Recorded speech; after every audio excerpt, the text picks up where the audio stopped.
Hello, hello everybody. How are you today? It is Watch Me Wednesday. Hi Amy, how are you from Texas? Hi Kyra, how are you? You're still up in British Columbia. Woohoo! Hi Laura, how are you?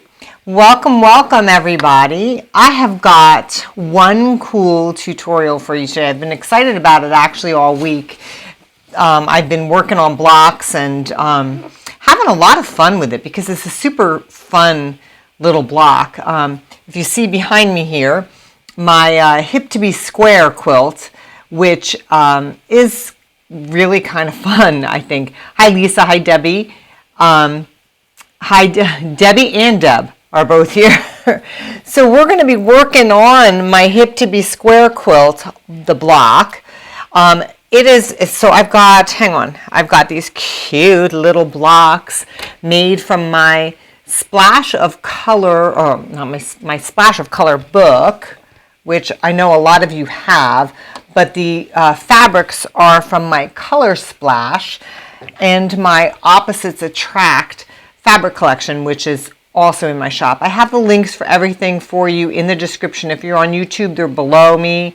And I believe on Facebook they're above me.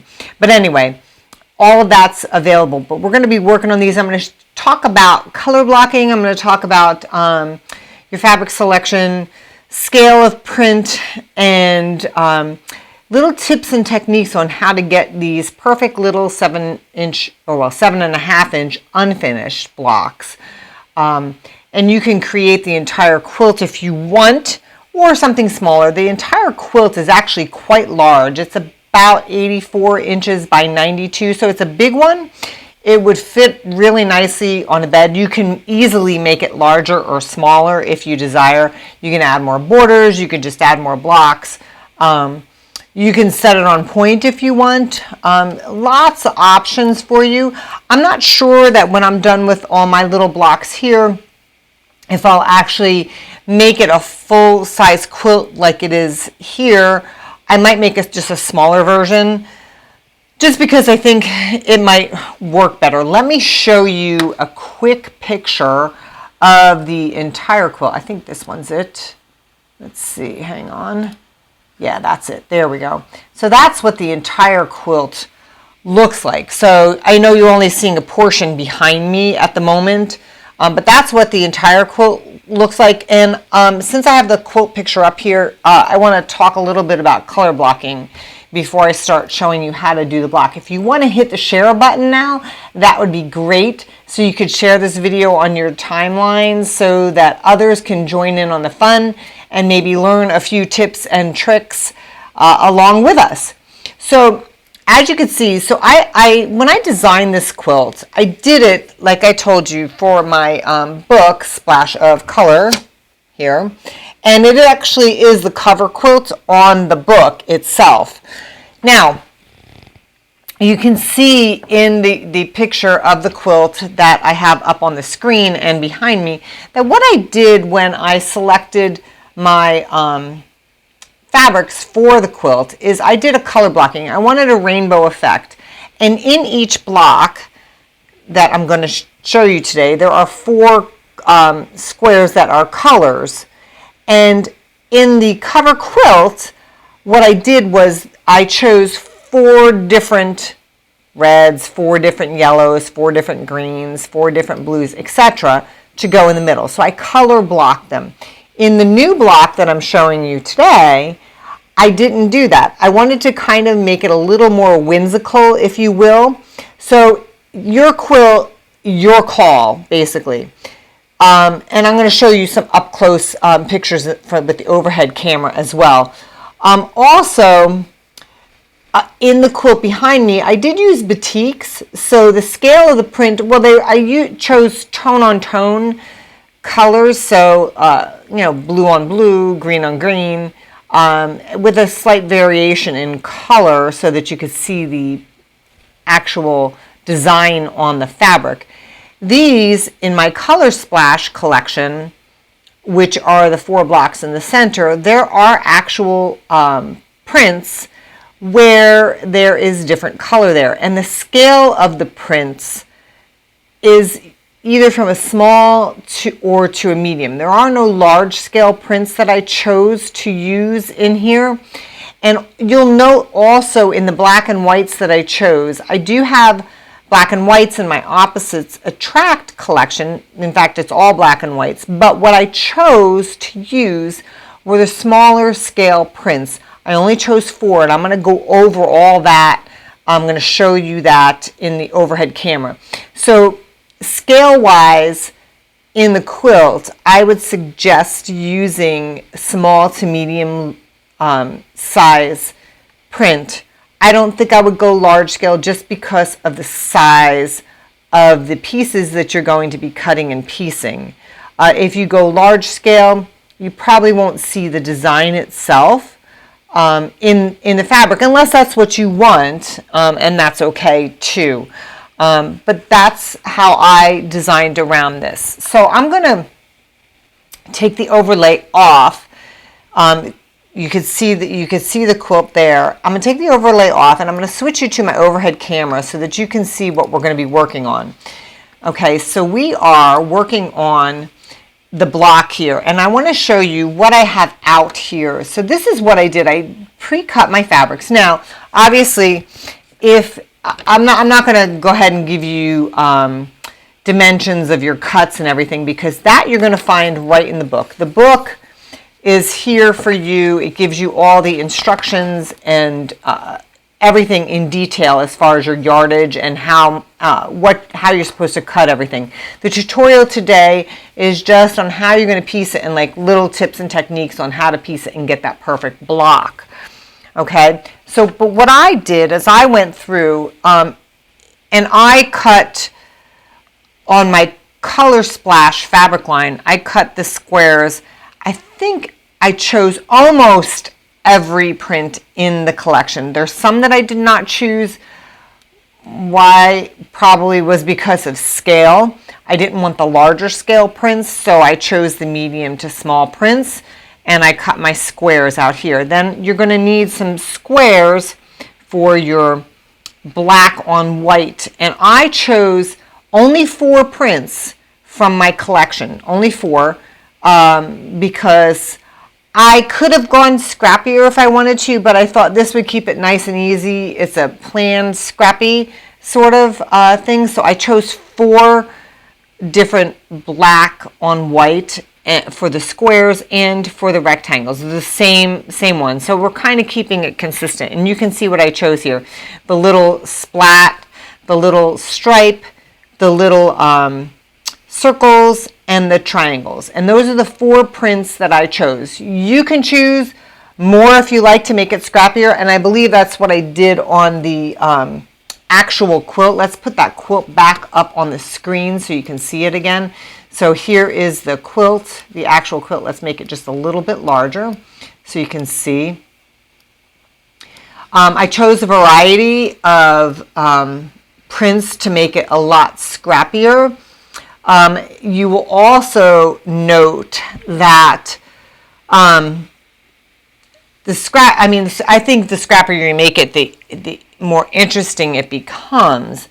But what you want to do is, again, the color blocking. If you're going to do that, I chose to do red, the rainbow, Roy G. Biv, red, orange, yellow, green, blue, indigo, violet, etc. And then kind of fanned it out from there. This particular one that we're showing here, I'm not doing that. As far as your black on whites, you can see in the quilt on the screen, I chose very, very crisp whites. No creams, no yellows that or cast a yellow hue to it. Very, very crisp white background. And I think that the crisp white background show off those saturated colors of the rainbow better. So as you can see in my Opposites Attract collection, you'll see they are all crisp white backgrounds, which then show off that the saturated colors of the Color Splash collection. I think they really make that pop a little bit. Okay, so now I'm going to get to the construction of this block. What I like to do is I like to be super organized, and the block consists of 4 different colors of the squares. Now, if you're color blocking, it's going to be 4 different reds, 4 different oranges, 4 different yellows, etc. Again, on this particular quilt, my remake of this, I'm not doing the color blocking. I'm just doing a fun, whimsical version. So I'm just choosing 4 different prints to go together. I'm choosing not to do 2 blue because I do have, if you can see, like I have 2 blues here. I have 2 reds. I have 1 pink, but I have 2 purples. I could put them together, but I'm choosing not to put the same colors together in a block, if you will. By the way, I should mention, if you have questions, hold them to the end and then type them in the comments, and I will be answering questions at the end, okay? So I'm going to teach you a little chain piecing method here. What I like to do, so this is just, I set up 2 blocks to work on at one time, but you can set up as many blocks as you want to chain piece. Just for the purposes of the tutorial, I have 2 blocks. So what I have here, if you see, I have 2, in my stack, I have 2 fabrics in the colored squares, 2 fabrics of the rectangles, okay, 2 fabrics of the squares, okay, and that's in each quarter of the actual block. So you're going to set up 2, 2, 2, 2, 2, and of everything. If you're doing 4, you'd have 4 in your stack here, 4 in your stack here, 4 in your stack here, etc. By all means, piece as many as you want at one time. Chain piecing is the most efficient way to get blocks completed in a quick and timely manner, and also in an organized fashion. So what I'm going to show you is I've already pieced these 3 quadrants because I want to show you how to join them, and I'm going to show you how to make these 2. There is a specific way that they need to be laid out. I like to lay them out in the way the block is going to look so that I can see it before it's complete and know that I'm going to like it. So I urge you to lay it out that way. If you don't want to lay it out that way, that's fine. You don't have to. You can simply, I'm going to take these away for a second, and I'm going to show you what I mean. I have this on a ruler here so that I can simply just pick it up and move it. What you can do, this is how it needs to look, the 1/4 of your block. The white, the black on white needs to be on the top side of your color, and the rectangle needs to be on the left side. If you put it here or reverse the other 2, it's not going to match. They'll all be like a mirror image. So this is the layout that it needs to be. The top needs to be the black on white, the bottom needs to be the color, and the black on white needs to be on the left side of your block. Okay? And that's how you're going to line it up. You can go ahead and you can stack as many, and all of these blocks, every single quadrant is the same way. So they're all going to piece that direction. So you can set up, ideally, you could set up all your blocks. You could set up like 100 of them at one time and chain piece 100. So you can have 100 in this stack, 100 in this stack, 100 in this stack, and then just go to town. And then they're all going to come together as one block. Okay, so you'll have 25, quarters, 25 quarters, 25, you get it, right? You get the idea. All right, so let's get to the sewing part. What you're going to do is, the first thing to do to make this quarter block is you're going to take your white and you're going to put it right sides together with your color block. Let me switch the view of the camera to the sewing machine, and here we go. So what you're going to, oops, sorry, didn't mean to switch it back. Okay, so we are going to take this little block and we are going to use the 1/4 inch foot right here. Okay, so that's on my Viking Husqvarna. That's what the 1/4 inch foot looks like. You're going to have a nice brand new needle in there because we know brand new needles work best. You're going to set your stitch length to 2.0, and you're going to use a 50 weight thread, okay?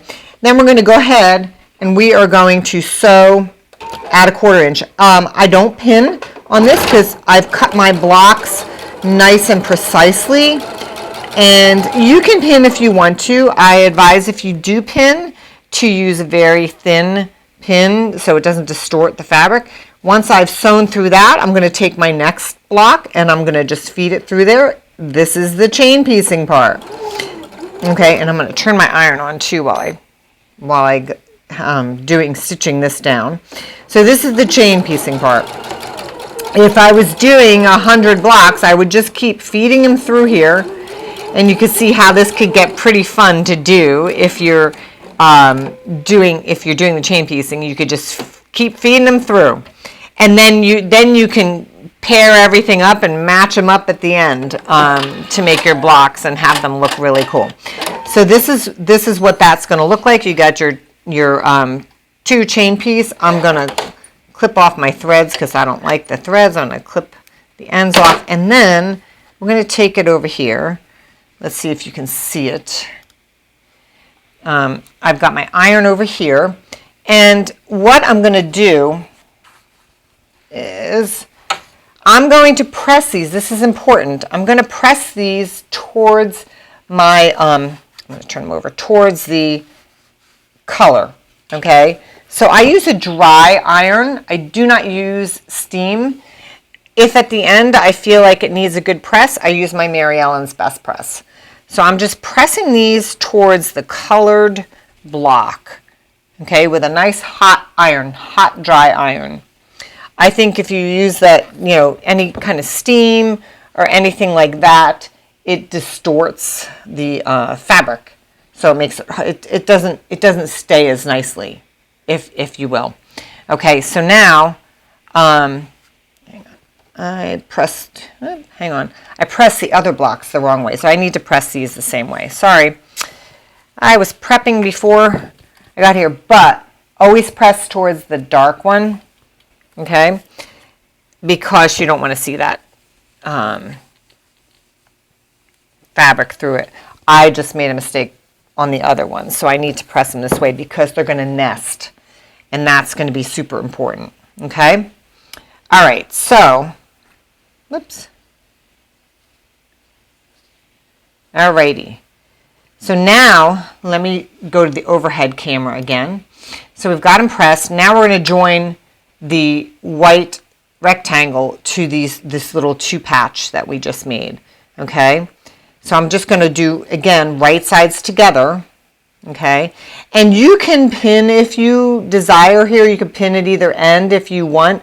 I don't do that. I don't feel a need for that. So if you're pretty comfortable that you've cut pretty well, you don't need to do that. So let's switch the camera. We're going to go ahead and we are going to sew again at a 1/4 inch here down the one side.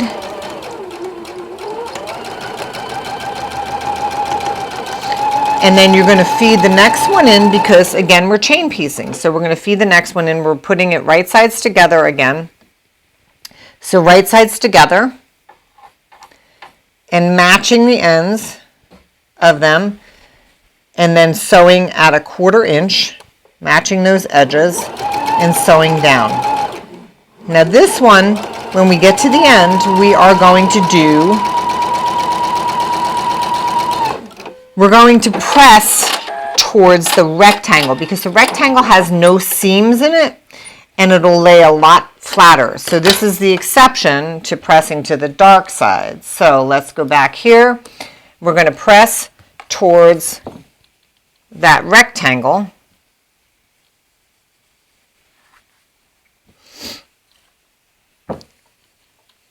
Okay. So now what I want to show you, I want to bring the rest of these pieces back in, and we're going to do the overhead cam so you can see. All right. So now we've got our pieces, and now we have to join these together.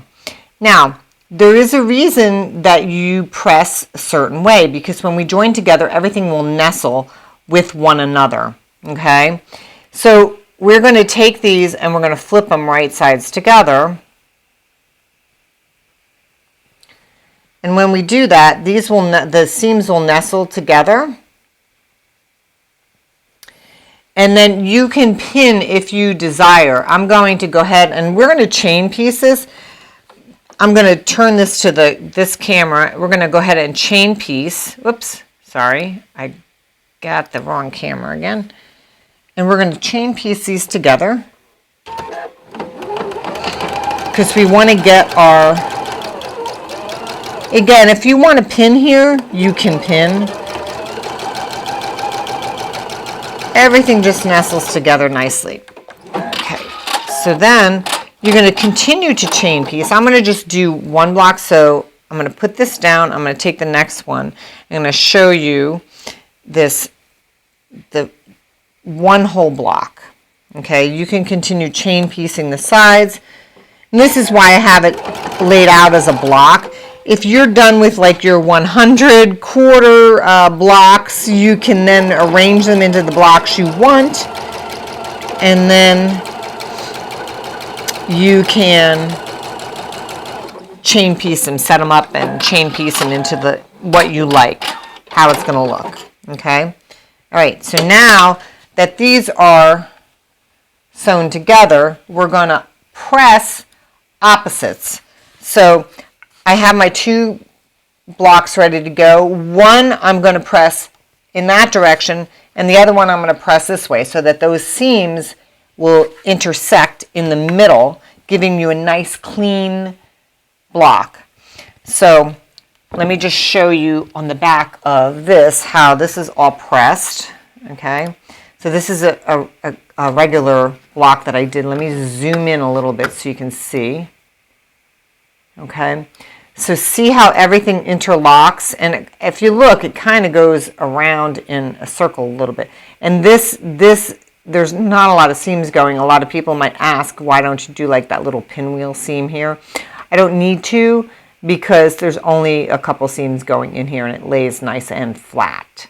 Okay, so that is why I don't do that. But let's press these out. Let me go back to the other cam so you can see how we press it. Okay, so I'm going to press to one side on the upper part of the block, or the upper half of the block, and then I'm going to press to the other side on the lower half of the block. And then we're going to take these two and we're going to put them right sides together. Again, if you want to pin, you can, but you don't have to, because these will lock together. Let's switch to the camera here with the sewing machine. And then we're going to go ahead and we are going to sew these together down for that final seam.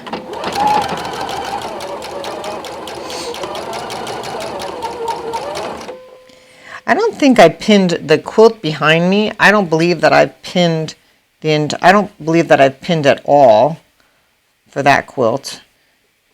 Oh, and you could do needle down here, so if you're not pinning and you need to adjust at all, you can do needle down. I do like to do that because that does help me adjust along the way if you haven't pinned. I love that needle down function. Whoever invented that was brilliant. Okay, so then we've completed our block.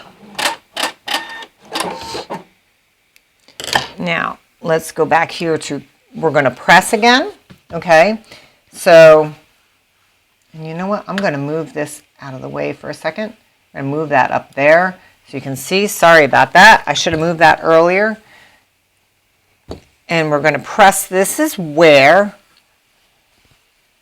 I like to give it a little bit of Mary Ellen's, because Mary Ellen's just like makes everything lay so nice and flat. It makes those seams just nice and crisp for you.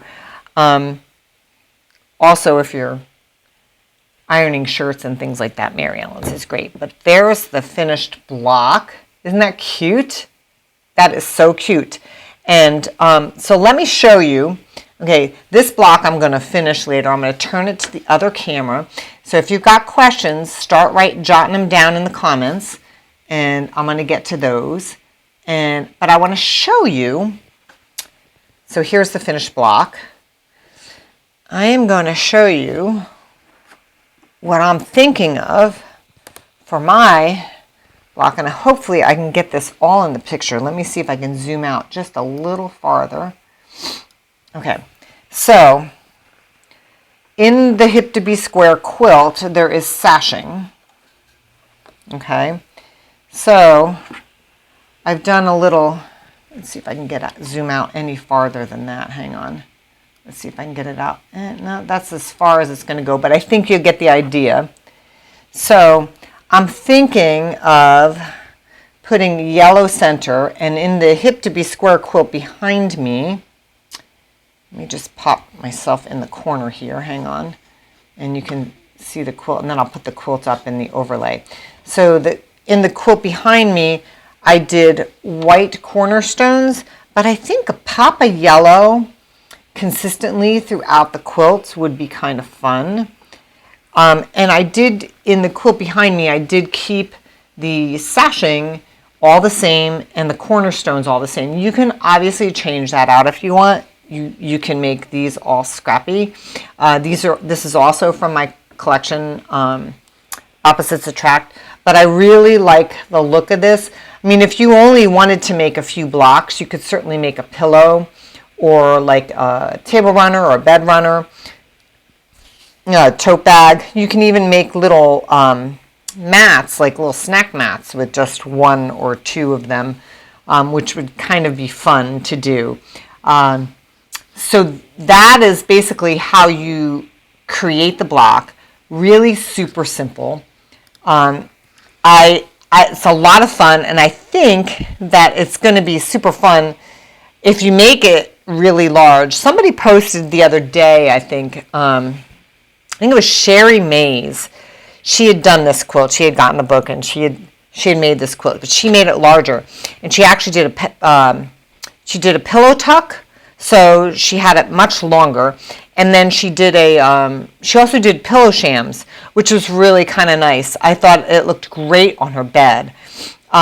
So this is let me put the quilt back up real quick on here. So here's the quilt, the entire quilt, what it looks like.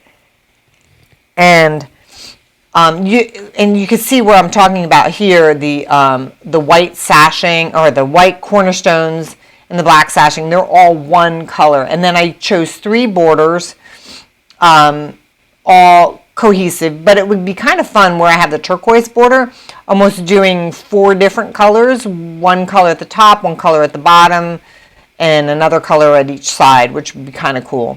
And you could certainly do that. Again, this is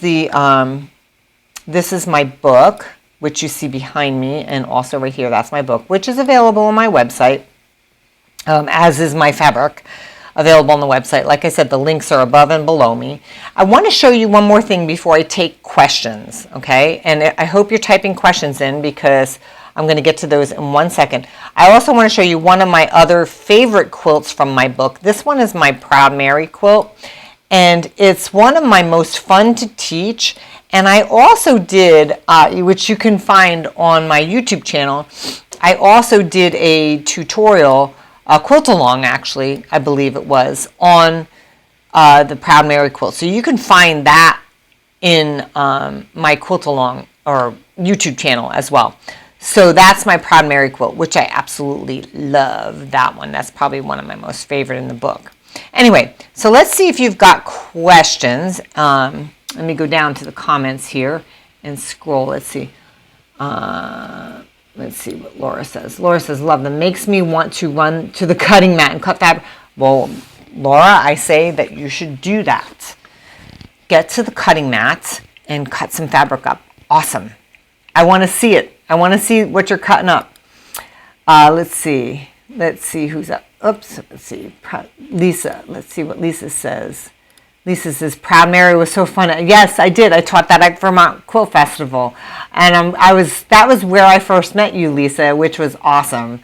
So glad you're still with me. And And I hope you enjoyed making that quilt. It was a fun quilt to do. I love teaching curves. Okay, let's see. Let's see what I'm scrolling backwards. Pamela Barber, do you have the book and a fabric as kit? So I do have the book available. It's on the website, and that's the quilts in there. So the book is available on the website. If you order it from my website, I will send you a signed copy, which will be cool. I can personalize it to you. You can jot a note down in your order if you want it personalized to you, or if you're giving it as a gift. I'm happy to put whoever's name in it for you. I have the fabric available. If you want a kit, just send me a note. I can certainly cut you up a kit for it with the fabrics. The fabrics are available, so you can certainly order as much as you want.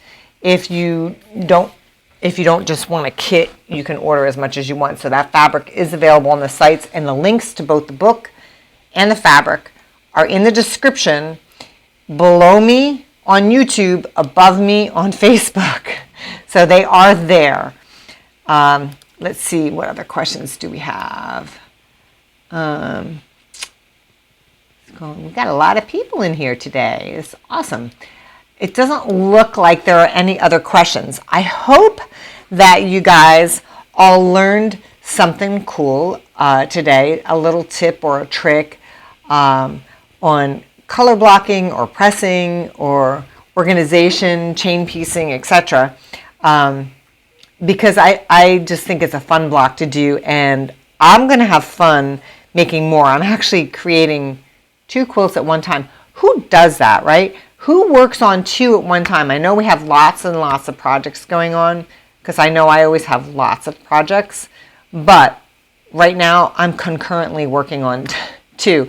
After these 2 are done, I have another one that I got to work on, because if you didn't know, just FYI for all of you, I do have 3 events scheduled next year. I would love to see some of you on those events, because now that we're getting back to traveling, etc., in January, I'll be teaching my Mountains and Plains quilt with Stitch in Heaven in Boca Raton for a Land Ahoy cruise, which I'm super excited about.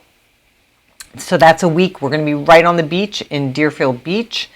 Then I have a cruise in the Caribbean, and we'll be visiting a batik factory there in the Caribbean. I will be teaching 2 quilts there, my Island Breeze and my Twist and Shout quilt will be on Royal Caribbean, and I will be teaching those 2 quilts. I would love to have you there.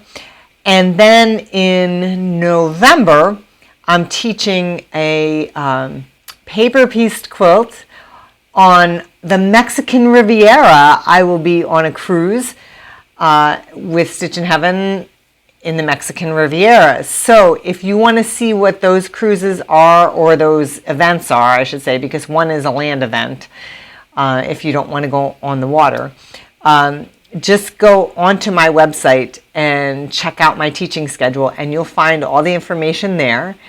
And I hope to see you there. That would be awesome. I would love to see you there. Anyway, well, listen, I hope you guys have a great couple of weeks. I won't be back again for 2 weeks. And in the meantime, I'll be working on these, finishing these up. Hopefully I'll have something to show you then. I hope you enjoyed today's Watch Me Wednesday. And until next time, everybody, happy quilting. Have a great day. Bye-bye.